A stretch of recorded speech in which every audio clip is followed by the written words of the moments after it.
This video is brought to you by Dahlstron. I'm on a journey to become the best chef that I can be. Now, along this path, a few months ago at the Windy City Smokeout, I got to taste some of the best brisket I've had in my over 50 years.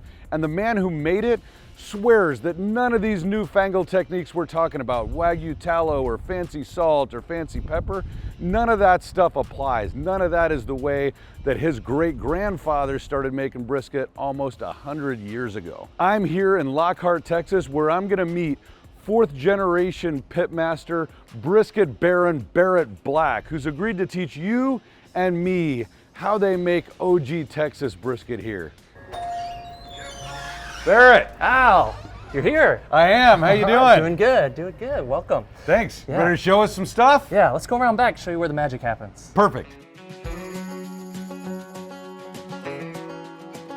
I feel like I'm walking into a piece of Texas barbecue history here, Barrett. Exactly, and that's how I still feel today when I get to come in here, because I'm fourth generation pitmaster, and to be able to walk these same floors that my grandfather did, my grandparents, now my dad, my brother, and I get to carry it on is such an honor even for me, and I do this every day. My great-grandfather took a chance in the middle of the Great Depression, 1932, to keep his family alive and keep his community going, to start a little meat market. And since there was no refrigeration, they decided to, well, let's get some more shelf life out of this, and they started smoking the meat just as a means of survival. Barbecue wasn't even really a thing back then, right? I mean, not that I remember. Neither of us was alive. People were smoking meats, of course, stuff, but it wasn't like a restaurant or anything like that. It was just something that butchers started doing out of necessity to keep their own family alive, their community, and their staff. Yeah. And so my grandparents, they took it over from my great-grandfather.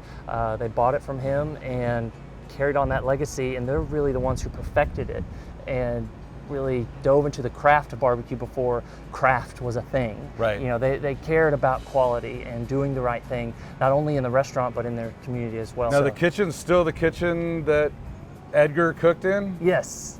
We were across the street from 1932 to 39, and then moved to this building in about 39, but all within this, one block radius that we've been filling the air with beautiful smoked meats. Wow, that's crazy. I can't wait to see it. Let's go inside. So this is, of course, my favorite place in Lockhart, or in the world, because this is where all the magic happens. These are the smokers my grandfather built with a masonry friend of his with his own two hands. And even when I was alive, whenever he did something, he did it the right way the first time. So this is 80 years of history of Texas barbecue. And by the way, if you guys could smell the 80 years of history, it is so good in here. Yes. Now we've got two smokers, or turns a corner. Yeah, it's a very unique design that I wish I could pick my grandfather's brain more about, but he's sadly passed. But it's got two different fireboxes, but only one chimney, drafting all the way up the same chimneys. So the smokers have to be part of the formula, the way that you guys make brisket this good? Not necessarily. Any smoker anywhere, I'll figure out a way to get as much flavor out of it. And I've gotten close even on a Weber charcoal grill. Really? Not exactly the same, but gotten close. So. Okay, so it's not the smoker, that's not the secret. That's not the secret. No. All right, can we start working on a brisket so I can learn the secret? Well, let's get going. All right. This looks like just your average brisket. It is an average brisket with a little more perks on it. When you're picking out your brisket, we like to say we're barbecuers, we're not magicians, and so you can't just get any random brisket from anywhere and turn it into an amazing brisket. You have to start with a great quality brisket. First thing we're looking for is the brand. We buy certified Angus beef, and they have a lot of extra checks that the USDA does not have. So this is USDA choice, but it's the higher end of choice. And so what I like to do first is just kind of get to know my brisket initially. Every brisket's different. They were a live animal, and so just kind of get a game plan together. We got big flap up here we got to deal with, and then we're also a little bit thin right here. The goal is to make this cook uniformly as best as possible. And then being in a restaurant, of course, we don't want to waste anything. Right. And way before barbecue was cool, when my grandfather was doing all this and not making a whole lot of money, he had to squeeze every penny he could out of this to take care of his family. And so he noticed these thin parts, when you just threw it on the smoker as is, would just burn up, and of course that's money down the drain. And so what he started doing was all these little pieces that we're going to trim off, we'll use for our sausage. For sausage, and I've tasted your sausage. I already know how good that's going to be. Yes. Right. Yeah, and so now, is there a Black's method for trimming brisket, or do you think it's similar to the way that other folks in Texas do, or I just watch and figure it out? Yeah, I mean, we do, I guess, a restaurant trim. It's different Okay. from like a competition trim. Right. And I think everybody kind of has a personal take on it. But, you know, I know some restaurants don't even trim at all because to them it's more efficient not to do that. And so Right. they'll trim it after it's cooked. All right, so now it's time for the secret. The secret. I mean, you can't make brisket as good as you served me in Chicago and just be doing the same thing. There's no one secret here. It's just a culmination of many secrets and steps here. Okay. What we use is basically just a salt and pepper. We're really letting the meat shine. Right. It all goes back to the beginning. We're starting with a great cut of meat. Okay. And the seasoning is just trying to, you know, enhance the flavors that ranchers work so hard to build.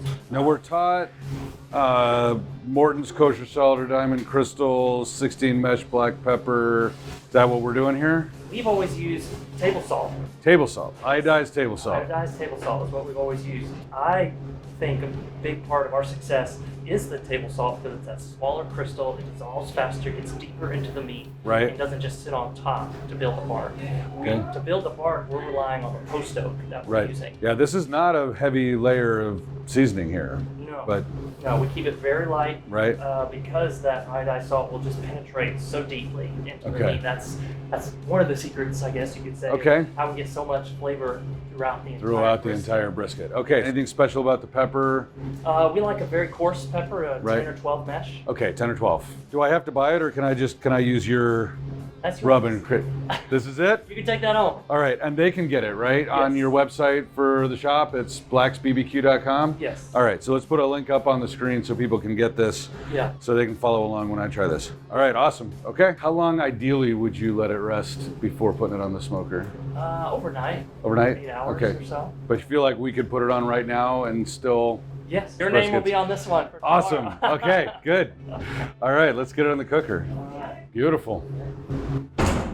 All right, Barrett, we're in Texas, so no surprise, we got a nice pile of post oak out back here, right? Yes. What we started with, because that's what was in my great-grandfather's backyard. And All right, so part of the tradition, but like everybody in Texas cooks on post oak. Is there something special about your post oak or how you use it? we're squeezing every bit of flavor out of post oak that we can in a couple of special ways. Okay. One, we never wrap our briskets or any of our meats.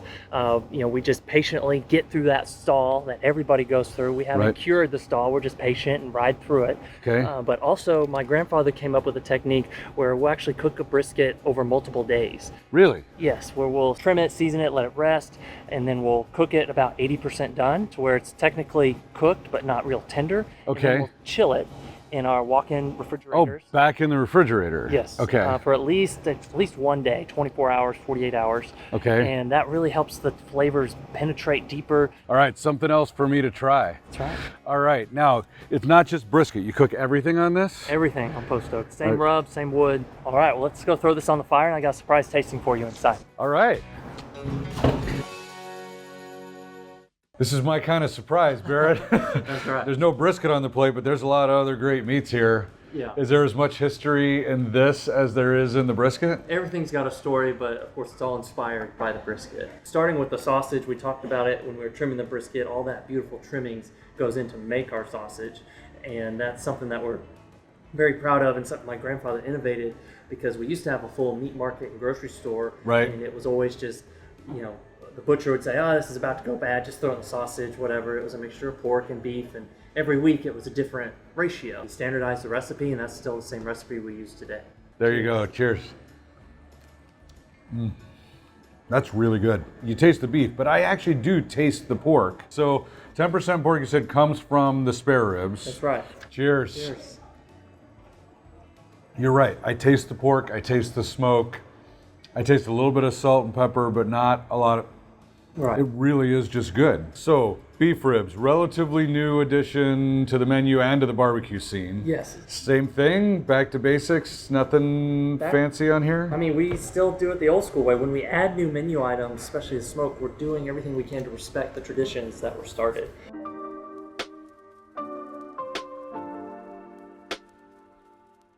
You guys look at this. Look at how juicy this is. And this has been sitting out while we were tasting all these other things.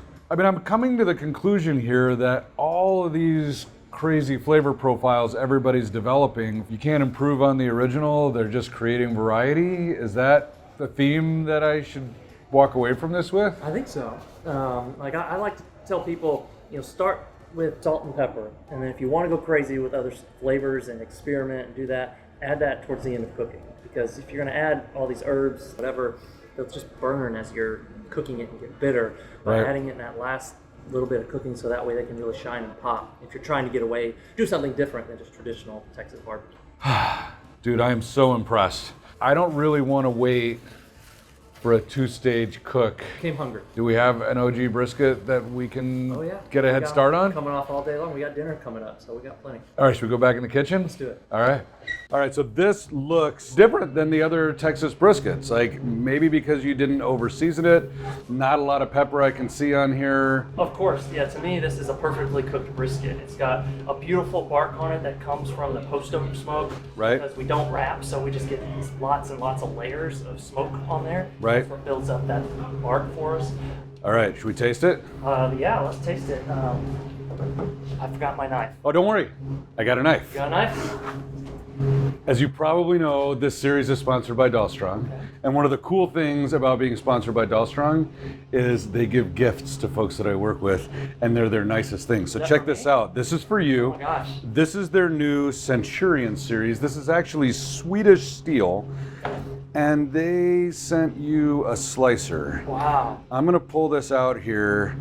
This is beautiful. Yes, this is gorgeous steel. It's a 58 Rockwell hardness, and it's even got a cutout here for your pinch grip, so that your fingers go right in there. Super sharp, or at least it should be super sharp, and a beautiful blade. So thank you, Dahlstrong. Use it in good health. Enjoy it. Should we see how it does on a brisket? Definitely going into my knife roll. It's not getting mixed up in the restaurant. Yeah, I bet. Good. Enjoy. So we slice like everybody else, or is there a black's method for slicing? There's definitely a black's method for slicing. Okay. You don't just randomly start hacking at the brisket because, brisket is complicated enough, but it doesn't end after you've cooked it, because the lean end and the fatty end, they have different grain structures. They go different directions. Right. And to get that extra little oomph out of the brisket, which is all we've been talking about this whole time, is how to get just all that 1% betters that adds up to it, is we got to make sure we slice against the grain. And so there's left and right briskets, and so the grains are always kind of a little bit different here, but I always just, in the restaurant, I just cheat a little bit, peek, which way that grain's going, so it's going this way.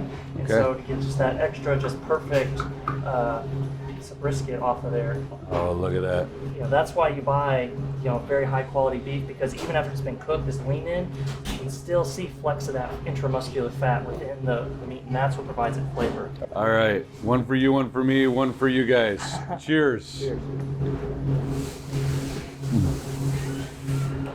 So good. We're just getting started. That's just the lean in.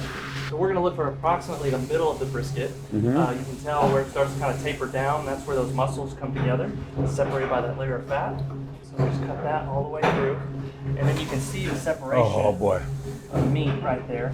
The fatty end and the lean end right there. All right, now this gets sliced a different way. Yeah. So I like to, I like this end piece a lot, and so I'll just go, sometimes if I'm going for big slices, I'll just cut this down the middle, but one of my favorite pieces is right here.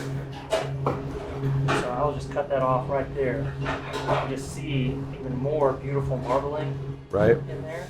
And that's more of that big chunk of fat. So this is a beautiful piece right here. You got the bark, you got the marbled meat right there, and then it just, for me, it just gets better from there. I feel like I'm going off to war with this knife, like a Roman centurion. That's you. You're a Roman gladiator. Beautiful, a centurion. Yes. We gotta get a Texas barbecue edition. A Texas barbecue edition. That's a good idea. All right, Dave. I know. So the CEO of Dahlstrong watches the show. So Dave, Texas barbecue edition. Maybe you should put a Black's logo on it. Maybe a Texas flag on one side. Something. I love this though. This is awesome. All right. You heard it, Dave. We're expecting it. All right. Cheers. Still gets me every time. I've been eating this my whole life. Like, no joke. It's so different. than anything even just up the street. Yeah. Right? Being easier on the seasoning did not take anything away from flavor. That bark is something crazy. It's not all pepper. Like, this is smoke, and unwrapped, it's delicious. Yeah, you're right. I'm gonna take another one of these. This is amazing. You think you've taught me everything I need to know to be able to do this? I hope so. You got my number. I do have your number. All right. Well, hopefully I don't get lost. And you guys tune in and find out. If that video is out, I'm going to put it right here. If that's not there, by the way, make sure you subscribe, hit that notification bell so you see it when it comes out. And also watch this video over here where I worked with another Texas pitmaster who taught me how to make sausage. We'll see you next time on Eat More Vegans.